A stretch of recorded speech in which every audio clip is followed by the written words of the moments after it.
So a few weeks ago, I finally managed to finish playing through the original Mass Effect trilogy thanks to Mass Effect Legendary Edition. I made a video a while back about my sudden addiction to Mass Effect, and thanks to some of the comments you lot made, a new Mass Effect game was brought to my attention. Mass Effect Andromeda remains the latest game in the series, which was released back in March 2017, over 5 years ago now. Although the game received a lot of backlash throughout its release due to bugs and being pretty unpolished, the game eventually became a very solid title within the series, except it was nowhere near the bar in quality that the original trilogy had set. Fast forward to 2022, and there still remains very little info about Mass Effect 5 that's reportedly slated for a late 2023 or 2024 release. However, there is some information out there regarding Mass Effect 5, and from what I've seen so far, I'm quietly optimistic that the game can bring the Mass Effect series back into the forefront of gaming.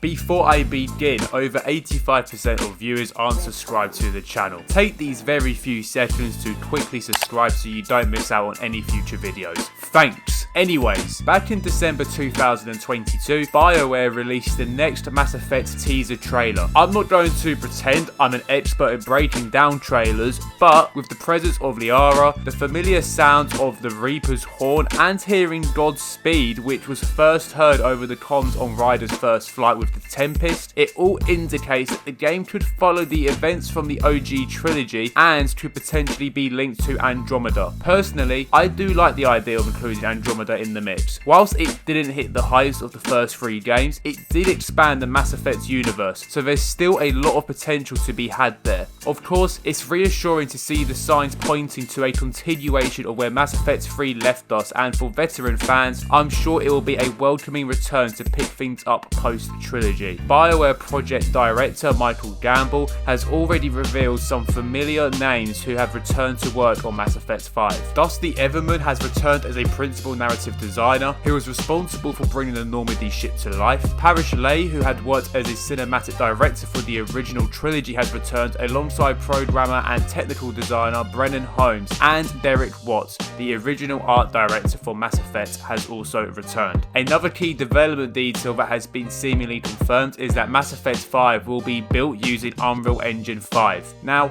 this is fairly significant given that whilst the original trilogy was built using Unreal Engine 3, Andromeda broke the mold by being built on EA's in-house Frostbite engine. Whilst Andromeda looked visually stunning, there were a number of reports confirming that Frostbite was causing many technical issues, with the engine not ideal for FPS and RPG games. Apart from all that, there remains very little information on the current state of Mass Effect 5. Of course, one of the biggest questions is whether the players will be playing as Commander Sheppard once more. In all but one of the available endings in Mass Effect 3, Sheppard heroically dies in defeating the Reapers, but we've already seen Sheppard die in Mass Effect 2, so I'm sure if the series really wanted to bring him back, then it could be done. However, given there's no confirmation on which ending is considered canon, we'll have to wait for more information from BioWare to understand where Mass Effect 5 will be picking up from. Regardless of the lack of info around the latest Mass Effect game, I'm genuinely excited to see the series return. I stand by my statement in my previous Mass Effect video that the original game has one of the best video game plots and world building I've ever seen. Just over a month or so ago, I knew so little about the Mass Effect universe, but for me now, it's arguably one of gaming's best original universes ever created. Given Mass Effect 5 is being developed for this current gen of gaming, there really is an untold amount of potential for this game to be the best yet. There's certainly a large portion of gamers that have yet to dive into the Mass Effect universe, and if Mass Effect 5 can deliver with its story and gameplay, then BioWare will be laughing to the bank. Comment down below your wish list for Mass Effect 5. I personally hope that the game returns to its linear roots and ditches the open world aspect. What do you want to see? Catch you in the next video. Peace.